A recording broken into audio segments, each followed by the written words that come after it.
그날 밤 한 통의 전화가 모든 걸 바꿔놓았습니다. 오랫동안 닫혀있던 과거의 문이 한순간에 다시 열리기 시작했죠. 박성재. 그는 모든 걸 다 가진 남자였지만 단 하나 가족의 진실만큼은 끝내 알 수 없었습니다. 그리고 그 진실의 문을 여는 첫 번째 목소리는 그가 세상에서 가장 듣고 싶지 않았던 이름에서 들려왔습니다. 성재야. 누구세요? 난 내 엄마야. 너무 보고 싶었단다. 엄마요? 그래, 내 엄마다. 4살 땐 버리더니 왜 이제 와서 연락하셨어요? 하지만 그녀의 대답은 뜻밖이었습니다. 성재야, 너와 은호가 위험해. 사랑의 고백이 아닌 위험의 경고로 시작된 재회. 수십 년 만에 나타난 친엄마의 첫마디는 과거의 상처를 다시 꺼내는 불씨가 되었습니다. 도대체 그녀는 왜 은호의 이름을 알고 있었을까요? 그리고 그녀가 말한 위험은 무엇을 뜻하는 걸까요? 이제부터 모든 비밀이 풀리기 시작합니다. 화려했던 날들 속에 감춰진 진실. 그 이야기를 함께 따라가 보시죠. 구독과 좋아요 그리고 알림 설정은 다음 화의 이야기를 이어가는데 큰 힘이 됩니다. 지금부터 이야기 시작하겠습니다. 어두운 밤 차 안의 공기는 유리처럼 차가웠습니다. 박성재는 불 꺼진 도로 한가운데 멈춰 서 있었습니다. 핸들을 잡은 그의 손끝엔 피가 돌지 않았고 숨소리조차 메아리처럼 울렸습니다. 조금 전 그는 지은호가 그린 초상화를 바라보고 있었습니다. 그 그림 속에는 이지혁의 얼굴이 담겨 있었죠. 그리고 그 그림을 바라보던 은호의 눈빛. 그 애틋하고 맑은 빛은 성재의 가슴 한가운데를 천천히 무너뜨리고 있었습니다.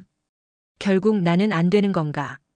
그는 낮게 혼잣말처럼 중얼거렸습니다.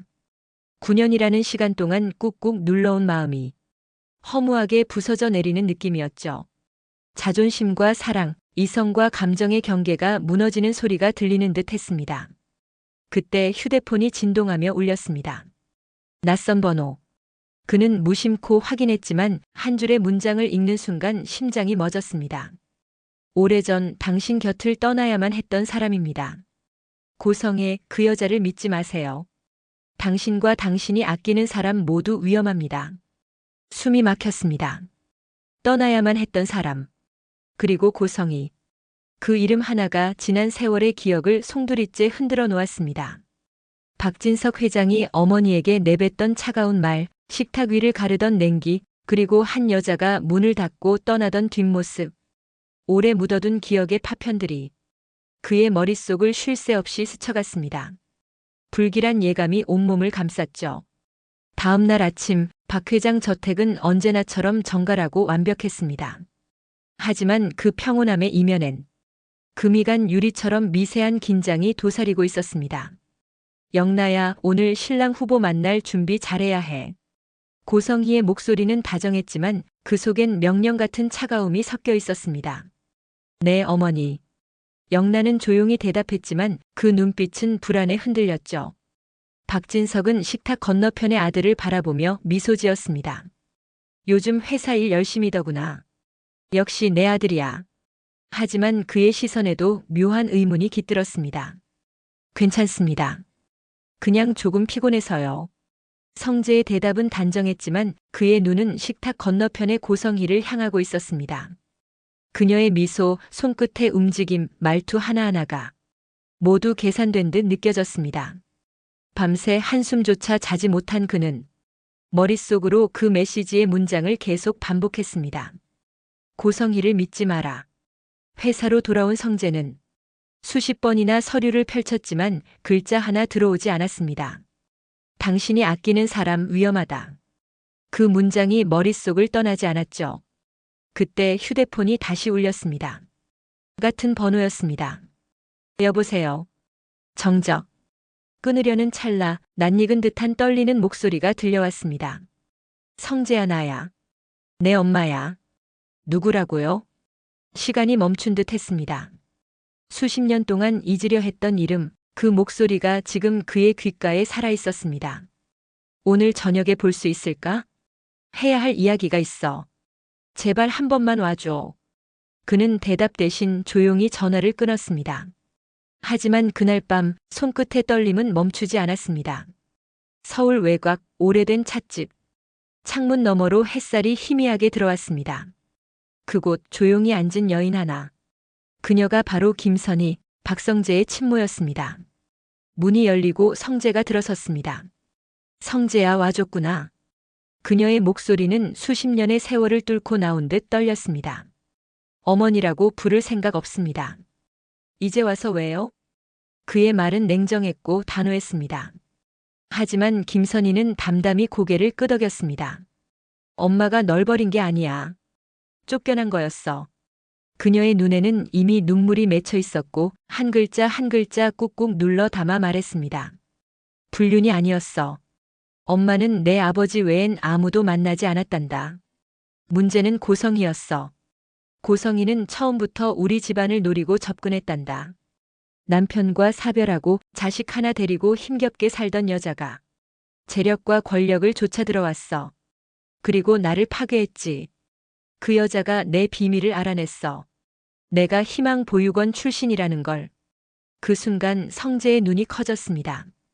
그는 숨을 고르며 묻지 못했습니다. 그 여자가 그걸 빌미로 협박했어. 당신 출신을 박 회장이 알면 끝이야. 희망보육원 지원도 끊을 거야. 그 말 한마디에 모든 게 무너졌단다. 김선희의 손이 떨렸습니다. 그 여자는 거짓 사진과 편지를 만들어 아버지에게 보여줬어. 엄마가 다른 남자와 도망갔다고.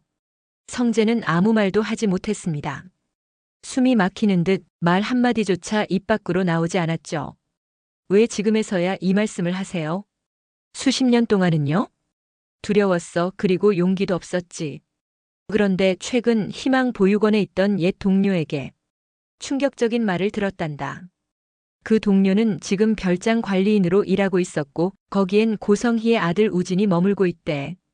그 아이가 간이 안 좋아서 이식이 필요하다더라. 그 여자가 젊은 여자를 찾고 있다더라.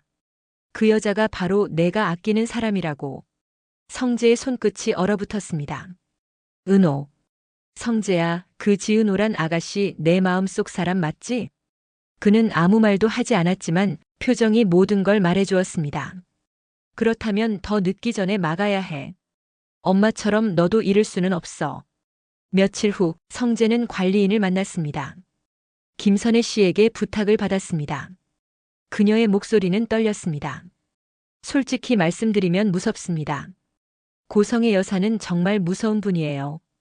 그녀는 오래된 봉투를 꺼냈습니다. 이건 수십 년 전 내가 몰래 모아둔 증거예요.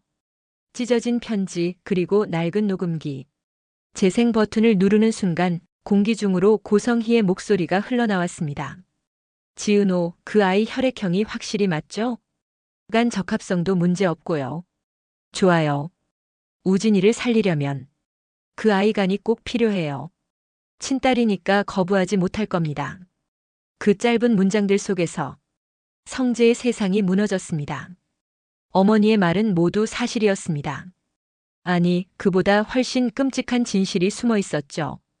그 후 며칠 동안 성재는 한숨조차 제대로 쉬지 않았습니다. 모든 증거를 모으고 하나의 계획을 세웠습니다. 이제 끝을 내야 한다. 그리고 마침내 아버지의 생신날이 찾아왔습니다. 거실은 화려했고 촛불 아래 웃음소리가 흘렀습니다. 고성희는 완벽한 안주인처럼 웃고 있었죠. 여보, 생신 축하드려요. 고마워요. 이렇게 가족이 다 모이니 행복하구나. 그때 성재가 자리에서 일어섰습니다. 아버지, 드릴 말씀이 있습니다. 모두의 시선이 그에게 쏠렸습니다. 제가 친어머니를 만났습니다. 순간 공기가 멈췄습니다. 박진석의 얼굴이 굳었습니다.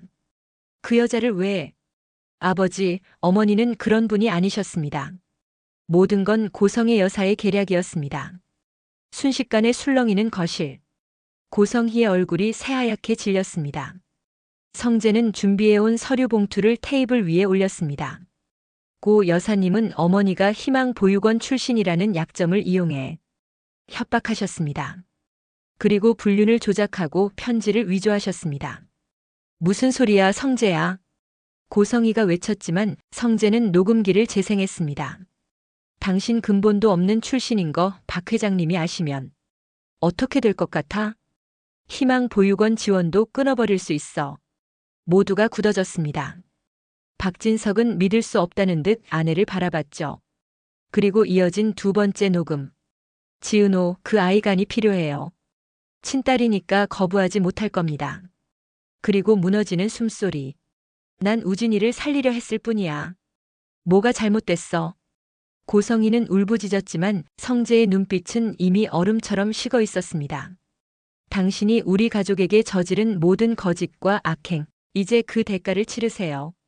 박진석은 의자에 주저앉았습니다. 눈가에 후회의 물기가 맺혔습니다.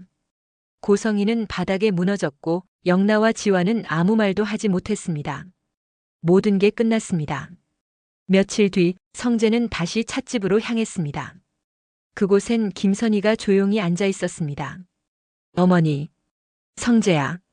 그는 조용히 고개를 숙였습니다. 죄송합니다. 그동안 오해했습니다. 아니야, 성재야. 엄마가 미안해. 엄마가 널 지켜주지 못해서. 두 사람은 말없이 손을 맞잡았습니다. 잃어버린 세월은 돌아오지 않았지만 이제라도 서로를 품을 수 있었습니다. 어머니, 이제 제가 곁에 있을게요. 그래, 성재야. 이제 됐다. 그녀의 얼굴엔 오랜만에 평화로운 미소가 피어올랐습니다. 한편 박진석은 서재에 홀로 앉아 젊은 시절 김선희와 찍은 사진을 바라보고 있었습니다. 그의 손끝이 미세하게 떨렸습니다. 내가 정말 큰 죄를 저질렀구나. 그의 눈엔 깊은 후회의 물결이 일렁였습니다. 멀리 떨어진 곳, 지은호는 작은 사무실에서 여전히 일에 몰두하고 있었습니다. 그녀는 아직 진실을 모릅니다. 하지만 성재는 이미 결심했습니다. 그녀를 지킬 것, 그리고 더 이상 누구도 상처받게 두지 않을 것. 화려했던 날들 속에 감춰졌던 어둠이 드디어 세상 위로 드러났습니다. 모든 것을 잃은 고성이는 과연 이대로 무너질까요? 그리고 이 끔찍한 진실을 알게 될 지은호는 과연 어떤 선택을 하게 될까요? 구독과 좋아요를 눌러주세요. 이제 또 다른 진실의 문이 열립니다.